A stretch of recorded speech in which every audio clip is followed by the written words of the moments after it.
Welcome to another YouTube live event, courtesy of yours truly, Mike Vardy, the Productivityist, here on YouTube. I'm just checking to make sure everything is running okay here. I'm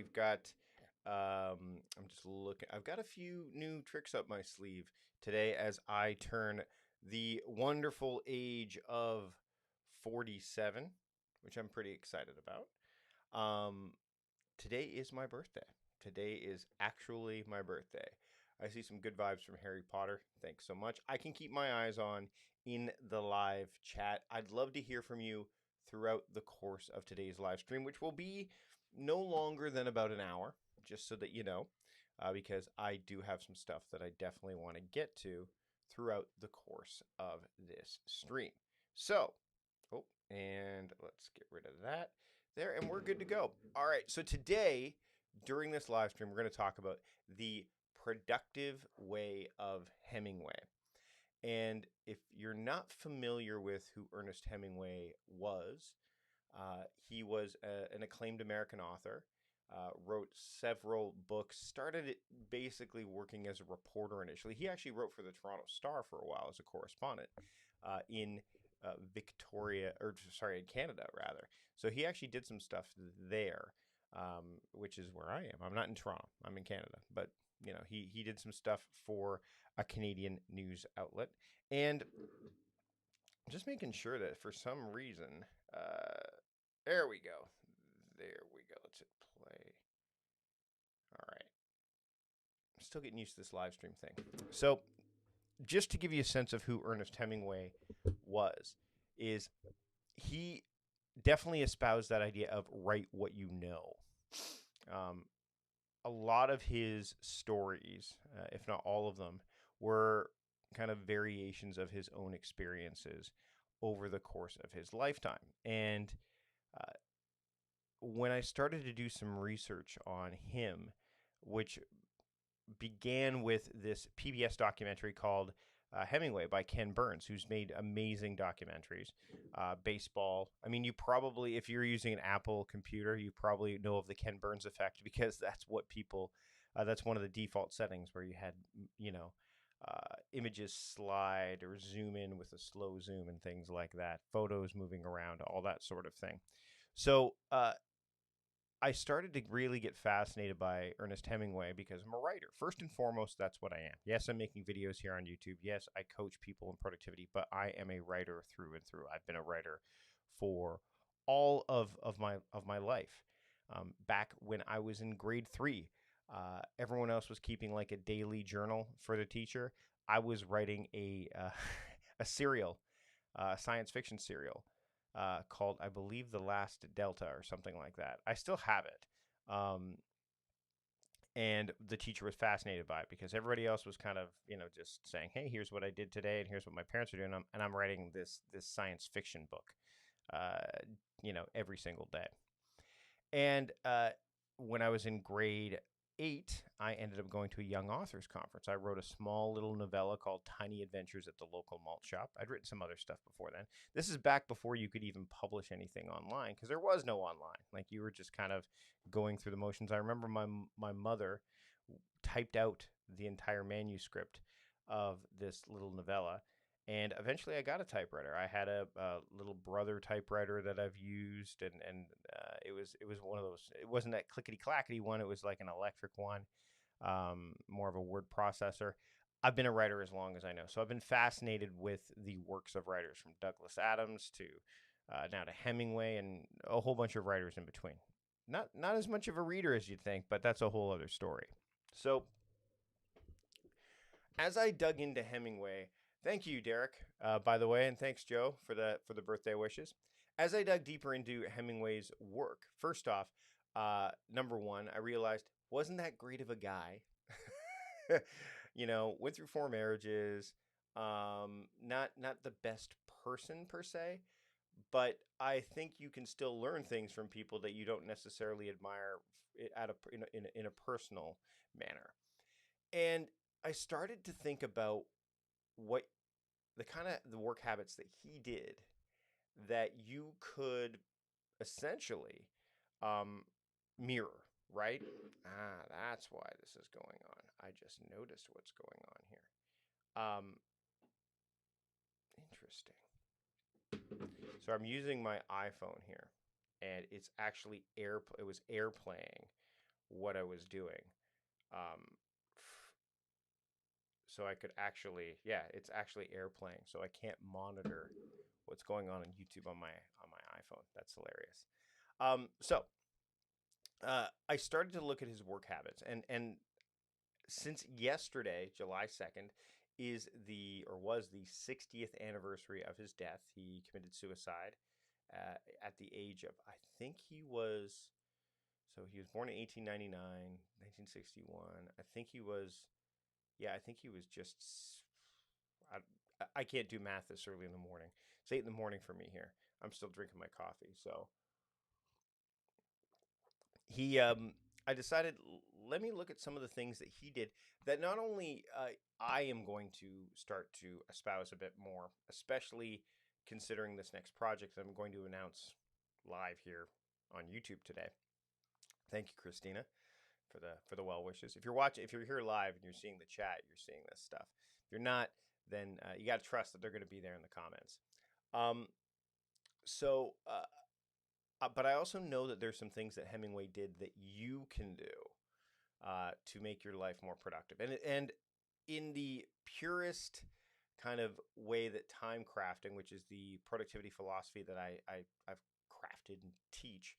Um, a lot of these, the ones I'm going to go over today, are simple, flexible, durable, and sustainable. So the first thing that I really want to kind of get into is this idea of what one of the things he would do as a writer is he would set aside a time of day to work on his work, right? Like he had kids and he had all that stuff. And during the documentary, you hear from his son Patrick. And one of the things that he did was he made a point of saving the afternoons for his kids. He would write in the morning, and then at a very specific time of day, which I cannot recall at this point, he would just stop what he was doing and go hang out with the kids. And that's when he became a big kid, right? Now, if you've been following my work for a while, you know I'm a night owl. So it makes it more, I'm definitely been more wired to work on my writing later in the day. I'm not also somebody that's going to get up at 5 in the morning either. Hemingway was somebody that got up at the crack of dawn and started writing. For me, it's going to be a bit different. And I think for you, again, I'm not a big believer in fighting your body clock. But one thing that he does do that I find absolutely fascinating, or did do, is when his writing time wrapped up, he would stop mid sentence. So if he was typing out a sentence saying, I can't wait to share my new project with my YouTube audience. That new project is, and then the timer went off, or he looked at the clock and he would stop mid sentence, right? And we have a propensity when we're working on something to notice the time has ended or our time is wrapping up and saying, oh, I just got to finish this one last thing, or, oh, I've just got to get this thing done. And what happens there is we finish it, which is, again, that's an accomplishment in and of itself, but is it the right one? Is it the right accomplishment? Because the next time you go back to that thing, you have to start over again. You have to ramp yourself back up, right? Whereas what Hemingway would do is if he finished mid-sentence, he knew exactly where he was going to pick up from the next day. He didn't have to start to think into the next paragraph or the next chapter or whatever. He was ready to go with that to finish off that sentence. And I really do think there's some value there. So when it comes to, oh, we're getting a bit of a freeze there. Let's see if we can get back. There we go. So I think that there's some value for you to do that. Thanks, Christina. I think the microphone is definitely a bit better as I'm moving it around. I think you should be doing this too. I'm going to start doing this as well, more so. The idea of we're never going to get everything completely done that we want to get done anyway. We often tend to overload our schedules during the course of the day.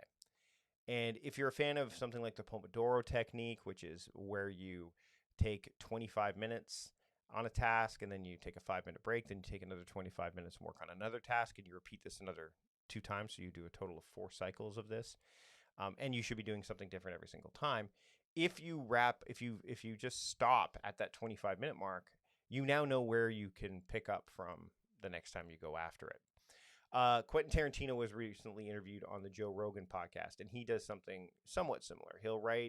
He has a bit more arbitrary writing schedule. I think he said he starts like between 10 and 11 in the morning, wraps up sometime between 4 and 7. I mean, he's a father now.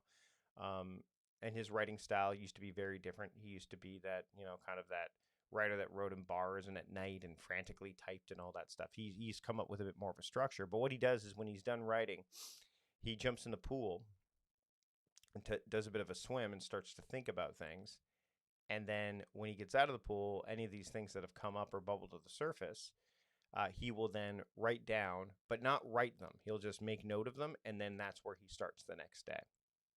So we're always in this sense of we've got to get this thing done, as opposed to deciding when we are done with the thing. And Hemingway seemed to dial that in. Now, again, he was very consistent. He would show up every single day and do the thing, right? So that's something to keep in mind. And if you are doing things that I teach, which are the idea of theming your time or working by modality, or, and we're going to get to this in a second, breaking down your projects into its smallest particles, you're going to be able to do this a bit more. Plus, you get the benefits of saying, hey, you know what? I did do at least 4 of these things related to this project, and I didn't finish, let's say, the writing or what have you, but I certainly, did do the thing, right? My time ended at 1 o'clock. Great. I spent that time working on that thing. And the other thing here is that he wasn't concerned about the daily progress as much as he was concerned about getting the project done. So he wasn't saying I've got to get chapter 1 done today or chapter 3 or whatever. It was I'm going to write until the timer goes off. I'm going to write until 1 o'clock hits or whatever that was for him. And for you, it could be very similar. It could be I'm going to write until this time ends, or if you're more task oriented, and this is something that you're going to see from me in a minute.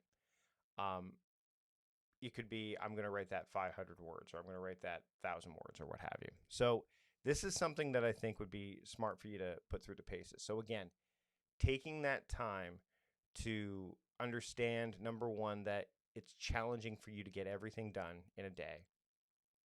And then giving yourself the permission to stop, quote, mid-task or when the timer goes off, and knowing that you're going to return to it is a powerful thing. And again, the momentum that you don't need to kind of have to get back to the task at hand when you return to it, I think that's really valuable. All right, the next thing that he talked about, and I think this is really interesting, is he had this theory called the iceberg theory in his writing. And the idea is that when he wrote, he was very clear about being very spare in his writing style.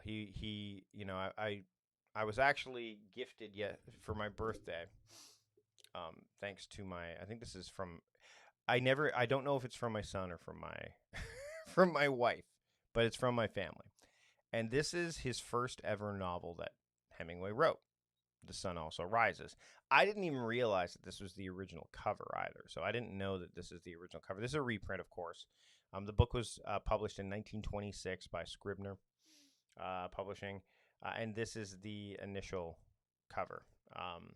So this is the first novel he ever wrote. I've never read the book, so I am going to read it. But the reason I bring it up is Hemingway, his style was very Spartan, very, very, he would write short sentences. I started to read some passages in the book yesterday. I even said to my son, who's by the way, avid and reads above grade level for a 10-year-old going on 11, and he could read this book. because of the style. But one thing that Hemingway talks about in the Iceberg theory, and this is his style of writing, is that the goal is not to implicitly state everything. That's how he is able to be so direct, blunt, spare, Spartan, whatever you want to say with his writing. Is his goal is to write well enough, and that's what he says. If his writing is true enough, he doesn't need to flower it with a bunch of stuff. He doesn't need to. He gives a lot of power to the reader based through his writing to say, this is what you should be seeing. This is what you should be, based on what I'm saying, this is the message I'm trying to convey. So like an iceberg, yeah, what you see is, a small percentage, it's a small percentage, and there it is. So if you're looking at it, it's a small percentage of what's actually there, right? So I'm getting a little bit of a hiccup here. At least I'm seeing a hiccup.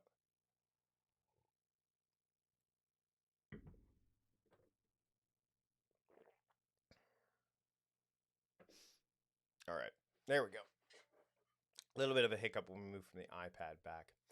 Uh, Now, what's interesting is I'm going to tell you right now, I don't want you to necessarily do this with your to-do list.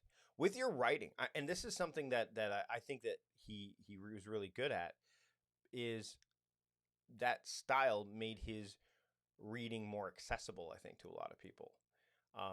And it's a hallmark of his style. But when it comes to the hack that we're talking about, like the productive way of Hemingway, this is something that you should be thinking and doing the inverse when it comes to your to-do list, at least when you first get started. If you've never done something before, you need to do this. You need to see the whole thing.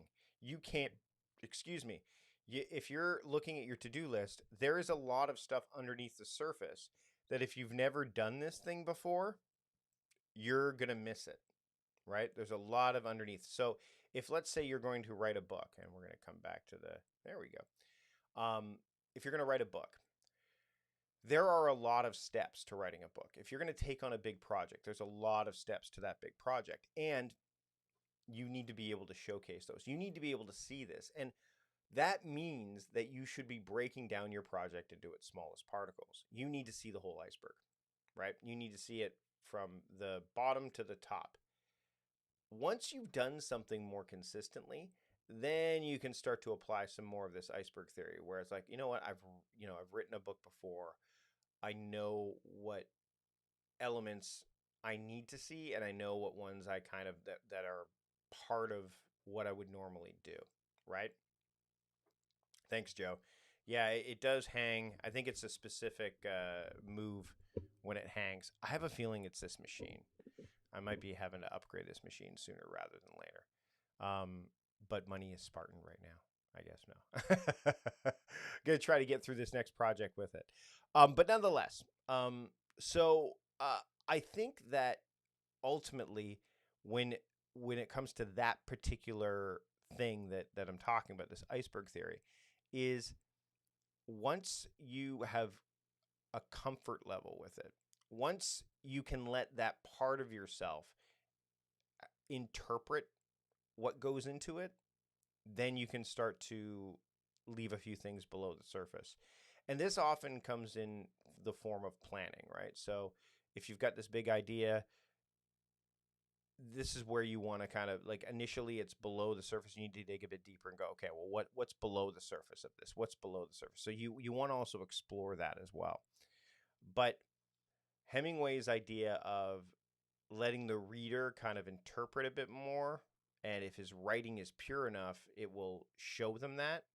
If your to-do list is pure enough, if your project is pure enough, you're going to be able to not only see some things that you may not necessarily have noticed otherwise, but also it's going to open up some ideas for you that you would not have otherwise, been able to necessarily had access to.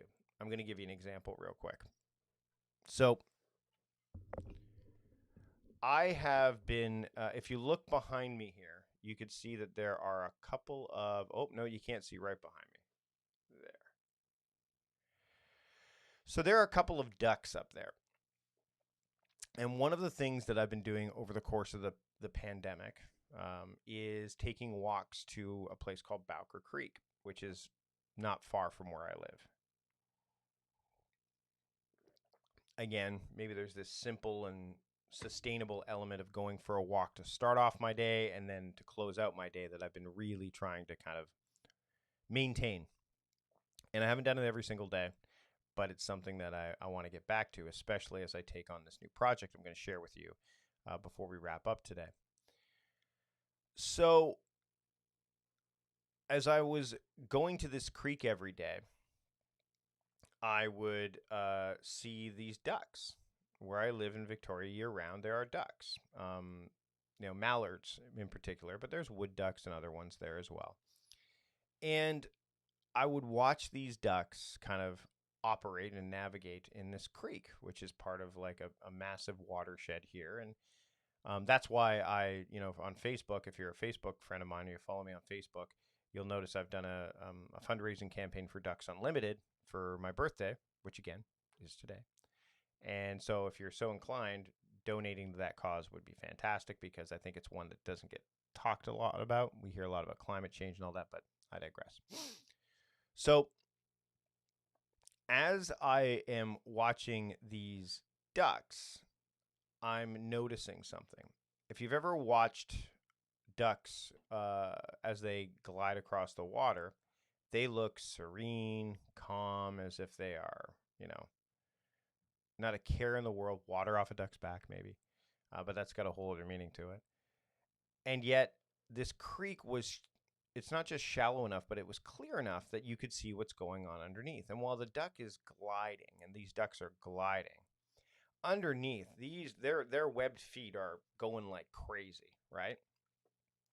And it kind of it brought to mind the iceberg theory. Like, what you see on the surface is one thing, but what's going on below the surface is something different. There's much more there.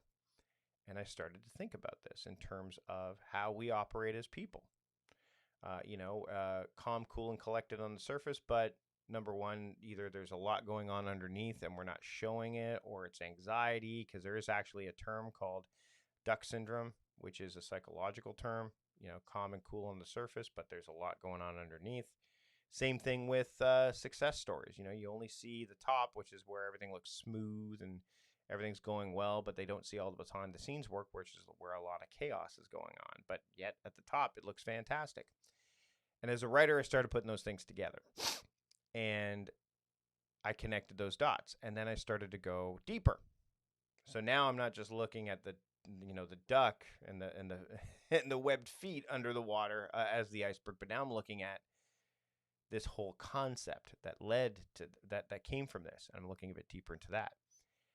And that the window that opened up, the possibilities that opened up, the creativity that opened up, because I went for a walk, saw some ducks, paid particular attention to what was going on with very little else going on around me, or at least me paying attention to very little else that was going on around me. It opened up a new way of a new avenue, something new to think about, maybe something new to create. The left-looking mic is the one that sounds clear. Interesting. And once again, we've seen the video hang. There we go. So I want you to think about looking at your to-do list, looking at your projects, looking at your day, and recognizing that there's certain things going on the surface that are very visible, but there's a lot going on underneath. And in order for you to have access to that, you need to be as pure as you can with the information that you're telling the self that is in the future, or the self that is in that present moment. So that way you're not, kind of flapping, twisting the wind like a duck, you know what I mean? Like underneath. So,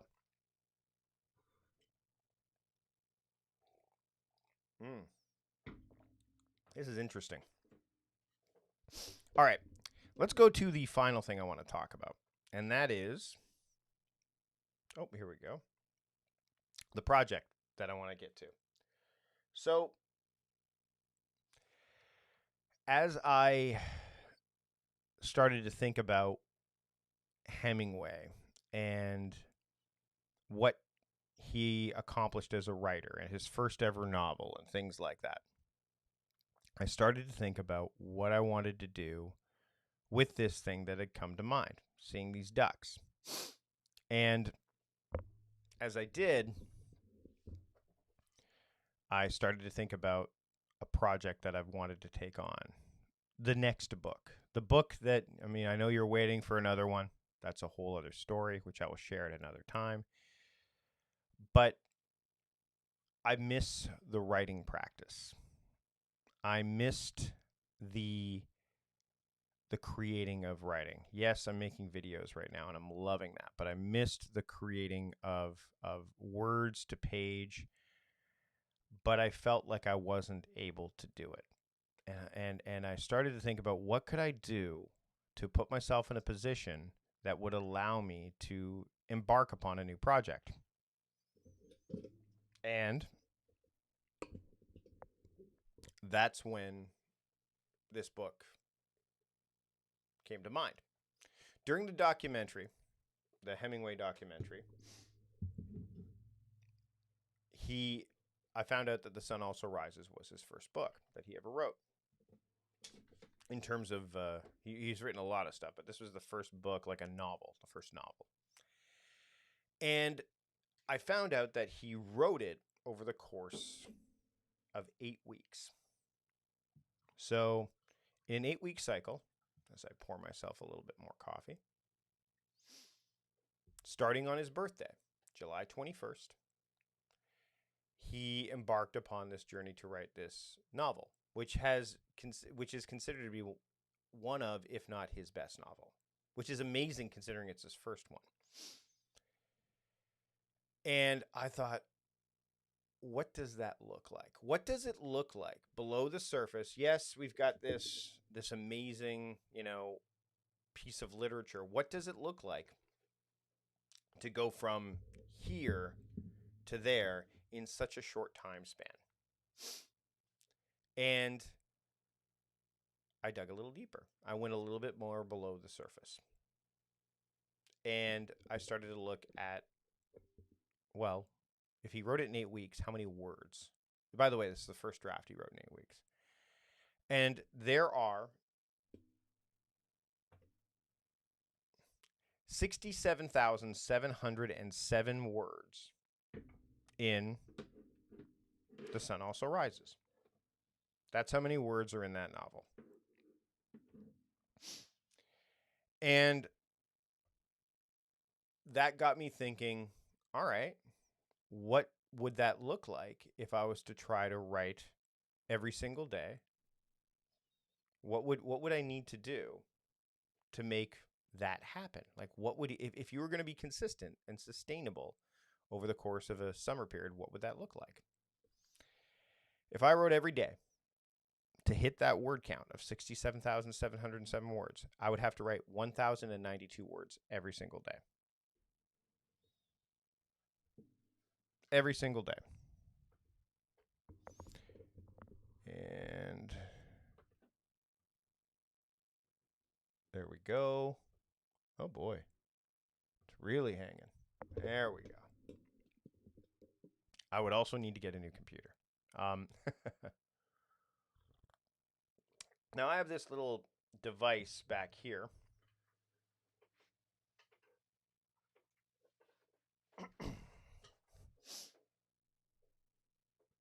Called the Free Write. You can see there's a Ducks Unlimited sticker on it, by the way. I don't know if you can see that. There you go. This is called the Free Write. And it is a word processing unit. All I can do with it is type, write, and then it saves to the cloud. It's a fantastic little machine. I'll make a video about it soon enough because this thing is going to play a pivotal role over the next 8 weeks for me. Because, and even the light's dying over there.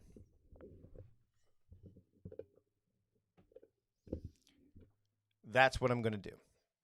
I am going to, over the next 8 weeks, starting today, begin work on my next book. And truth be told, I don't know what that book is necessarily going to look like in terms of when it's going to come out. I don't know if I'm going to self-publish it or if it's going to be traditionally published. I have no idea about all that stuff right now.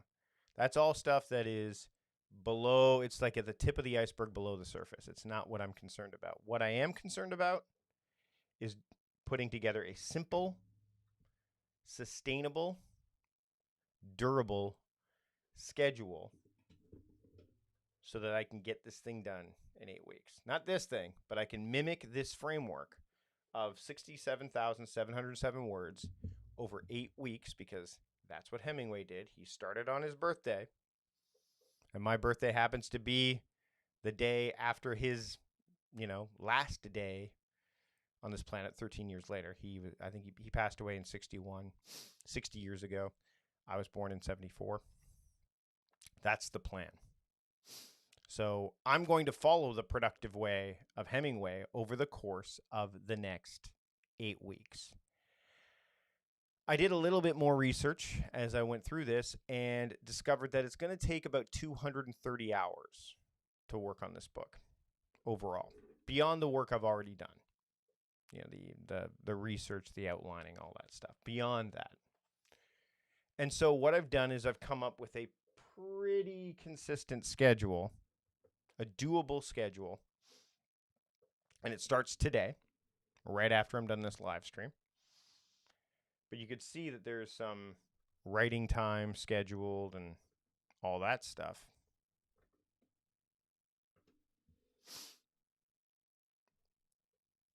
Five hours a day, Monday through Friday, with an additional time on Saturday as well. And actually some additional time on Sunday. Now, when you looked at that slide, and I know there's some people watching this right now live as well as who will watch the replay that are part of my Time Crafting Trust membership community. And whenever you're trying to build a new habit or you're trying to build a new routine and you want to take on something that's got a big impact. And obviously Hemingway knew what he was doing when he put his schedule together, because he got his big impact stuff out of the way before his kids were up and about. I'm doing the same thing. I'm not a morning person. But twice a week, I need to be ready to go at 8 a.m. Pacific time for members of my Time Crafting Trust community, because we do what are called Focus Fix sessions, which basically means we are sitting down and focusing in a Zoom room together on either a specific task that we want to work on, or we're going to work in a specific modality, or if we're using daily themes, we might focus on that. That is what we do. So I'm already up on Mondays and Thursdays at 8 a.m. I figured rather than change my schedule and try to find hours where they don't exist, I'm just going to do that every single day of the week. I'm going to build a consistent waking time of, I think, 7 o'clock. And by the time 8 o'clock hits, I'll get my morning walk in, get my morning routine in, get my morning cup of coffee in. And then I'll hit the start writing. What that also means is I'm going to follow somebody else's mentality, and that's Oliver Sacks. I've got this thing here, and again, you might be able to see it in the distance. There's a little sign up there, and it says no. And actually, I don't know if you can see back there, but another birthday gift I got today was a fern, because Oliver Sacks was into ferns. Again, a story for another video. But I'm just going to say no to everything that falls between 8 a.m. and 1 p.m. during the summer months. Now, I don't have any podcasts to record during the summer, so that's great, because normally I do that on Tuesdays, because Tuesday is my audio video day. But everything between 8 and 1, no meetings, no nothing, no coaching calls, none of that stuff. It's all being shifted to after 1 o'clock in the afternoon. Well, 12:30 is when I wrap up. But I eat lunch from 12:30 to 1. From 1 p.m. onward, that's when people can meet with me. That's when I will do coaching calls, things like that. Keep in mind, this isn't permanent. This is not permanent. This is for 8 weeks. So it's from September 3rd or July 3rd to September 3rd during the summer months up until Labor Day. And that's it. The reason I'm sharing this on this live stream is number one to show like how simple Hemingway kind of designed his time and how he approached his work in a way that allowed him to make consistent, sustainable progress every single day. Whether he was working on a novel, whether or the first novel or his last, that's the way he kind of operated. And you can change the way you operate like that if you decide that you want to make the change happen and you do it in a way that has other things to support it. Starting my day at 8 a.m., the only reason that's going to work is because I'm already doing it to some extent, right? Wrapping up my writing time at 12:30 and having lunch kind of be the last thing I do, that's another sustainable element. Knowing that I don't have any podcast conversations to have during the summer months because the kids are home makes it also sustainable and easy for me to do. And I also keep in mind, I also took this to my family and said, hey, what do you think about this? And I can tell you that my family right now, as we're doing this live, are up doing their own thing upstairs. My daughter is still sleeping in the room next door to my study. My son is upstairs watching YouTube. Probably not this live stream. And my wife is upstairs reading. And that generally happens until about 9:30, 10 o'clock every day anyway. So I'm already going to be ahead of the curve with them. And I don't need to get up at 5 a.m. or 3 a.m. to do it. Because that's, again, the other thing that you want to do when you start to adopt things like this and you want to be more productive and take on a project that's going to have big impact is you want to make sure that you don't totally derail who you are and how you operate. You want to make changes that you know will work and are sustainable because let's face it, when I'm done this after 8 weeks, I may just keep this schedule and start to work on the next project. And it may not be a writing project. If you notice on that calendar, I didn't say work on book or book time. I said writing time. So I gave myself some flexibility within that schedule as well. So once September 3rd hits and this project is finished, maybe I'll continue. I don't know yet. I'm not concerned about that yet. That's way down the road. Right now, my goal is 67,707 words, 1,092 words per day for the next 8 weeks. I want to finish the summer with a first draft of this book. And then I want to figure out what's going on with the other book. And I want to figure out what I will do with this book. But this book is something that's kind of been burning inside of me. And for those that have followed that are members of Time Crafting Trust and friends of mine that I've kind of confided in during this process, they know what, the book the idea of the book. They know I've come across signs that this is the next book I should be working on. I'm seeing things like Brene Brown tackling her new book. I've seen copies of The Sun Also Rises lying on the ground, along the street where I live, in front of a house that I never would have expected that book to be at. I have come across a gentleman who walks around dressed up as a mallard in my hometown where I was born 47 years ago. That's something that I came across during this past week. There are signs there that I'm paying attention to. And the fact of the matter is, the reason I asked for this book is I want this to be my avatar. It's going to go up on the wall behind me, right where those ducks are. This book is going behind. So right where you see those ducks, right there, this book is going there. My other books were there before. That's where this book is going. That's the plan. And I'd love for you, as a member of my YouTube community, I'm going to give you updates in the community as well. And I'd love it for you to kind of say, hey, how's it going?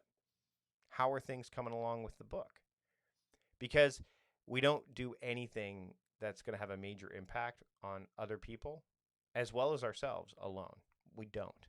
That's one of the reasons why I'm sharing this with you today. I'm not just sharing with you hacks that Hemingway did and some of his productivity kind of elements that he had in his daily routine and in the way he worked. I'm also sharing this because I could use your help along the way. And that's a big I think that's a big thing, As I kick off my 48th year, I guess technically around the sun also rises. I I know that this is what's next. And what's interesting is, yeah, this book was his first novel he ever published. It's entirely possible that the book that I'm going to write is going to be the first book that's published or released to the public before the other one. I don't know, but it's entirely possible. That's all I wanted to share with you today. So the idea of number one, using Hemingway's tactics to stop mid-sentence. That's how he would stop when the timer would go off. He'd be done. Do the same thing with your own to-do list, with your own things, and then come back to it. That way you have momentum that you can easily tap into when you go back to the thing you're working on. Then the idea of the iceberg theory, but inverted. Make sure you give yourself as much information as possible so that you can do the most with it, right? At least initially. And then as you get good at it, again, it's the same idea about, think about it when you're teaching kids. Like if I'm teaching my daughter how to do laundry, she knows how to do that now for sure. I didn't say do laundry. We had to do it step by step by step by step. Now it's just do laundry and she knows what to do. She's learning to drive right now. There's a great example. She actually drove last night to and from the swimming pool that my son and my daughter and I went before the day came to a close. And she's far more comfortable driving and a bit more confident because she now knows what to do. She gets in the car, she adjusts her mirrors, all that stuff. She's done that often enough now that now it's like go here, drive here. Those things have become somewhat automatic. We can get into we're not even talking about like the idea of the basal ganglia and all those things that come along with habit building. But when you first start doing something, you need to see the whole iceberg, right? You need to give that future you a better glimpse at what you've got going on. So that way it can get more done and get more of the right things done. So that way you can do more with what you can't see, right? And then finally, there it is. I've announced my next project. I know Derek Sivers says don't share your goals, and then there's other people say let everyone know about it. I'm not going to go necessarily and put this out into the world beyond here right now. Yes, if you're a member of my Time Crafting Trust community, you're going to hear about it. Yes, you're probably going to hear about progress intermittently, but I'm going to start going into the cave starting today. The first writing schedule, the first 1,092 words have to be written today, and that starts now. So I want to thank you for taking the time to be part of this announcement, this live stream. There will be videos for still coming. You notice that in the afternoon, I still have time available. I have actually blocked off time to work on videos for this channel as well. They will still be coming. Live streams will still happen over the course of the summer. But this one I wanted to make sure I got out on my birthday, the day after Hemingway's death day, I guess, to let you know what I'm working on, to give you some productivity tips that he used and that I'm going to use, and the framework that I'm going to be approaching this next book writing project with. It's really, really, I'm really excited. And I also need to make sure that I get enough done that I get a new machine, apparently, because this thing is not keeping up with what I needed to do any longer. But nonetheless, I hope you enjoy, if you're watching this live, the rest of the weekend. I know that we're heading into the American 4th of July holiday. If you're in the United States and you're watching this live, or you're watching the recording and it's just July 3rd or 4th now, happy Independence Day. If you are not American and you're Canadian or from the UK or whatever, enjoy the rest of your weekend. And I'd love to hear from you in the comments. So while the chat might go away, I'd love to hear from you in the comments, like what was valuable for you to hear during this live stream? What, productive way of Hemingway are you going to take and start to use in your own life? And then also, what do you think about this idea of me framing my next book project around his kind of framework, right? What he used for The Sun Also Rises. Like, have you done that before? Have you kind of used a mental model or a framing that someone else has used before for a big project? I'd love to hear from you. Thanks so much for taking the time today to be part of this. I really appreciate it. This is a bit shorter stream than usual, but that's okay because I got some writing to do. I'll see you later.